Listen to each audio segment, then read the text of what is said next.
मित्रों, आज मैं सप्तऋषि संकुल में आपका हार्दिक स्वागत करती हूँ।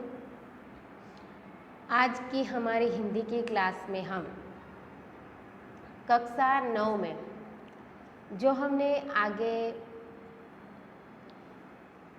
गद्य पढ़ा था, न्याय मंत्री, गद्य दूसरा न्याय मंत्री, तो आप अपनी पुस्तक और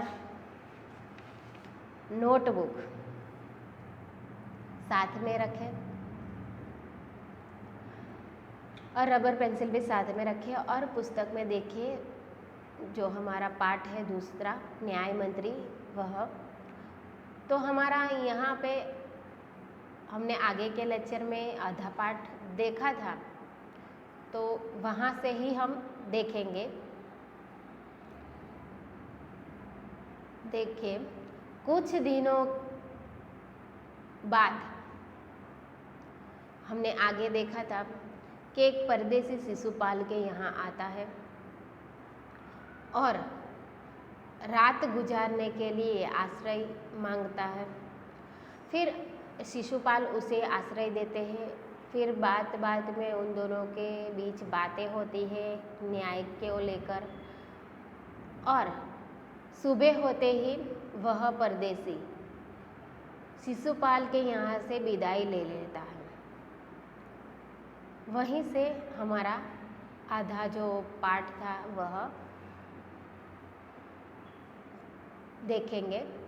कुछ दिनों के बाद शिशुपाल के घर कुछ सिपाही आए और उन्हें दरबार में चलने के लिए कहा। कुछ सिपाही, वह जो परदेसी था वह चले गए। फिर उनके बाद कुछ दिन, काफ़ी दिनों के बाद, 2-3 दिनों के बाद शिशुपाल के यहाँ कुछ सिपाही यानी कि कुछ सिपाही लोग वहाँ पे 2-3 आए होंगे और उन सिपाहियों ने क्या कहा, शिशुपाल को दरबार में चलने के लिए कहा। शिशुपाल घबरा गए। शिशुपाल क्या डर गए कि मुझे ये सिपाही कहाँ ले जाएंगे और दरबार में क्यों लेके जाएंगे। मैंने कौन सा गुनाह किया है जो ये सिपाही मुझे यहाँ से दरबार ले जाएंगे। वे समझ नहीं सके कि सम्राट ने उन्हें क्यों बुलाया। शिशुपाल को समझ में नहीं आया कि सम्राट ने उसे क्यों बुलाया है। कहीं उस परदेसी ने तो सम्राट से झूठी सच्ची शिकायत नहीं कर दी। इन्हें अंदरથી डर लागवा લાગ્યો શિશુપાલને કે કદાચ પેલો જે પરદેશી એના ઘરે રોકાયો હતો એણે કદાચ આ બધી વાતો સમ્રાટને કરી તો નહીં દીધી ને, એટલે शिशुपाल શું घबरावा લાગ્યો। दरबार में पहुंचकर शिशुपाल का कलेजा धड़कने लगा। दरबार में पहुंच्यो। दरबार में જ્યારે शिशुपाल गयो ત્યારે એનો कलेजा यानी के એનું હૃદય जोर जोरથી धड़कवा लाग्यो। कलेजा धड़कना यानी के चिंतित होना। कलेजा धड़कना यानी कि चिंतित होना। इन्हें खूब चिंता थवा लगी जब उन्होंने देखा कि परदेसी ही सम्राट अशोक है। इन्हें अंदर से घबराहट थवा लग्यो, खूब चिंता थवा लगी कि एणे जोयुं कि सामे जे सिंहासन पर बैठा छे, जे एना घरे आव्या हता एक रात माटे आश्रय लेवा माटे, परदेसी ए ज परदेसी सम्राट अशोक हता। सम्राट बोले ब्रह्म देवता, અને પછી सम्राट શું કહે છે કે हे ब्राह्मण, मैं आपको न्याय करने का अवसर देना चाहता हूँ। હું તમને ન્યાય કરવા માટેનો અવસર આપવા ઈચ્છું છું. આપ તૈયાર હે? અને સમ્રાટ શું કહે છે? તમે તૈયાર છો? એવો પ્રશ્ન કરે છે શિશુપાલને. પહેલે તો શિશુપાલ ગભરાય. એટલે જ્યારે સમ્રાટે આ પ્રશ્ન કર્યો ત્યારે શિશુપાલ એ સમ્રાટના પ્રશ્નથી ગભરાઈ ગયો. ફિર બોલે અને પછી ધીરેથી તે કહે છે, यदि सम्राट की यही इच्छा है तो मैं तैयार हूँ. અને પછી એ ધીરેથી કહે છે કે અગર સમ્રાટની આ જ ઈચ્છા હોય તો હું તૈયાર છું. बहुत ठीक, कल से आप न्याय मंत्री हुए. અને પછી શિશુપાલ તૈયાર થઈ જાય છે ન્યાય મંત્રી બનવા માટે. અને અશોક શું કહે છે? સારું, તો કાલથી તમે આ સામ્રાજ્યના ન્યાય મંત્રી છો.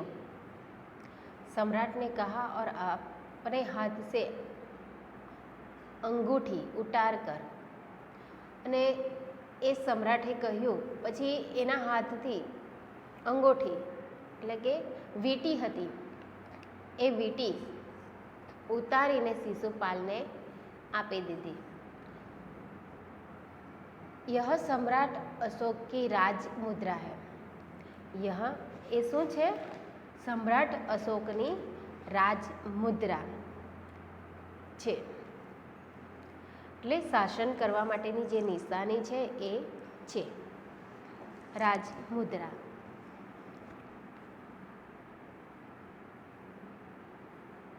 આગળ જોઈએ વિદ્યાર્થી મિત્રો.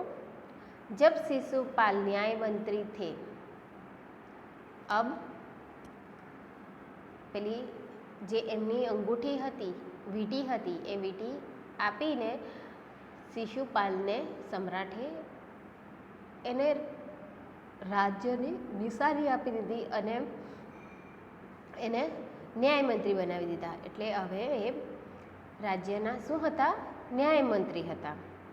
उन्होंने राज्य की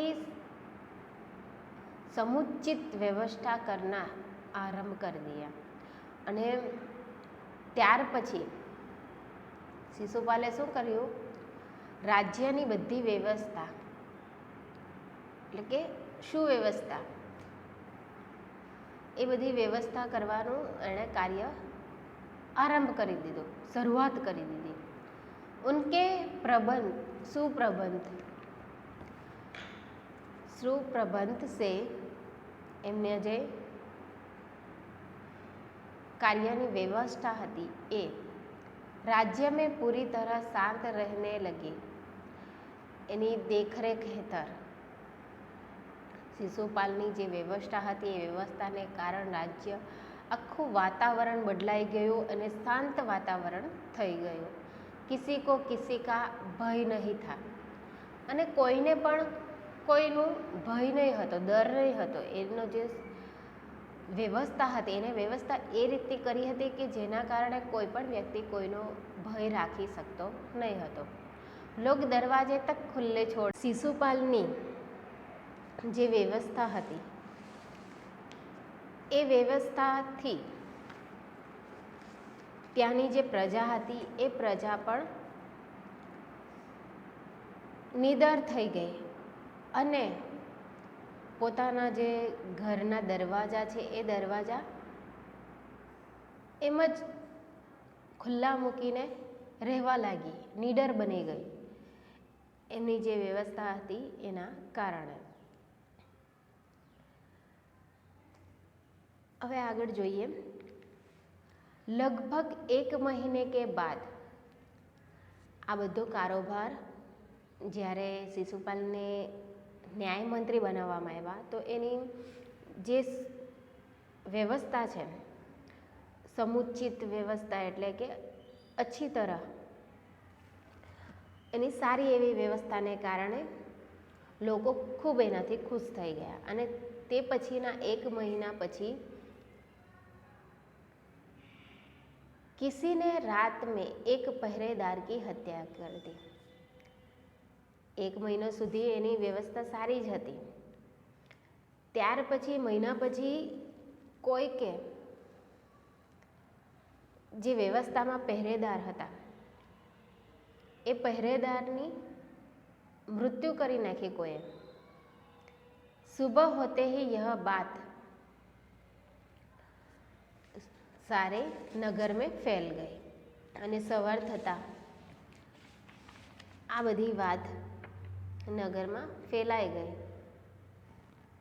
ચારે તરફ ફેલાઈ ગઈ કે શિશુપાલના ન્યાયમંત્રી અને એની આ બધી વ્યવસ્થા છે તો પણ કોઈક પહેરેદાર જે આનું ધ્યાન રાખે છે આ પ્રજાનું એ પહેરેદારની હત્યા થઈ ગઈ છે એવી વાત આખા ફેલાઈ જાય છે, ચારે તરફ ફેલાઈ જાય છે.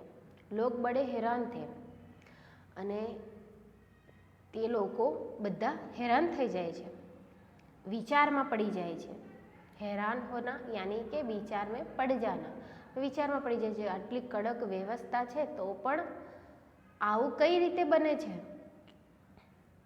શિશુપાલ કી તો નીંદ ही ઉડ ગઈ ને શિશુપાલની તો ઊંઘ જ ઉડી ગઈ અને એ પણ હેરાન થઈ ગઈ કે આવું તો કઈ રીતે બને. उन्होंने खाना पीना छोड़कर अपराधी का पता लगाने में रात दिन एक कर दी. અને પછી એણે શું કર્યું કે આવું તો કઈ રીતે બને, એટલે સાચો અપરાધી કોણ છે, આ કાર્ય કોણે કર્યું છે એ શોધવા માટે એણે શું કર્યું, રાત દિવસ એક કરી નાખ્યા.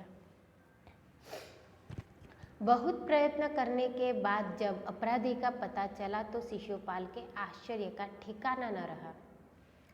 અને એને ખૂબ પ્રયત્ન કર્યો કે અપરાધી કોણ છે એ શોધવાનો અને એણે શોધી કાઢ્યો કે સાચો અપરાધી કોણ છે. અને જ્યારે એને ખબર પડી કે સાચો અપરાધી કોણ છે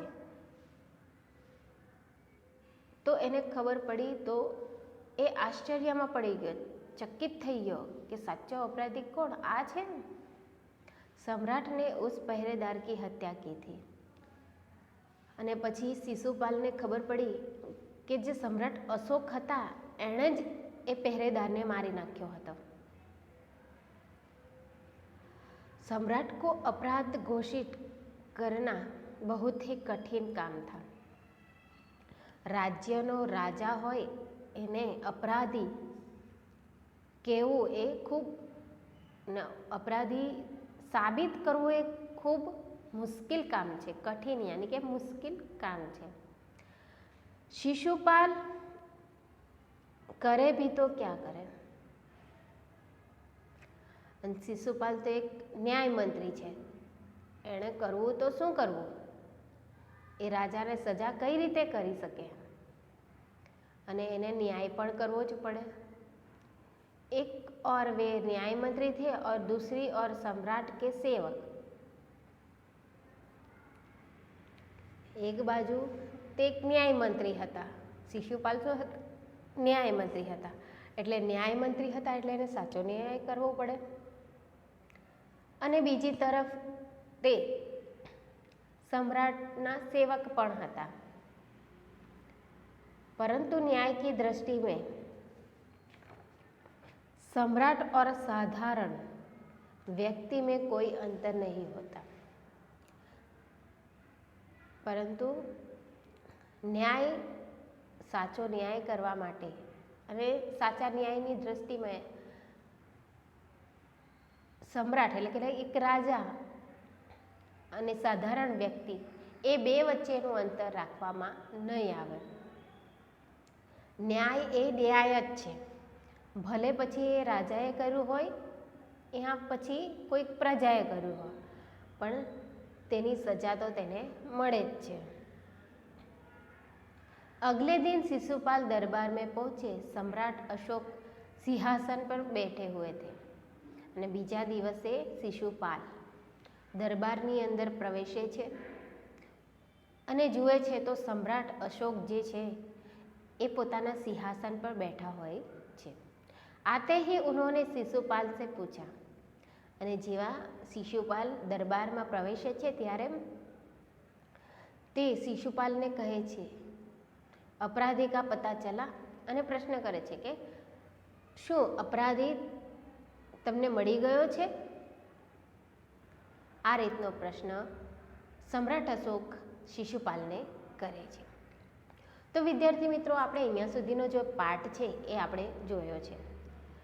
તો તમે આ પાઠનો અભ્યાસ ઘરે કરજો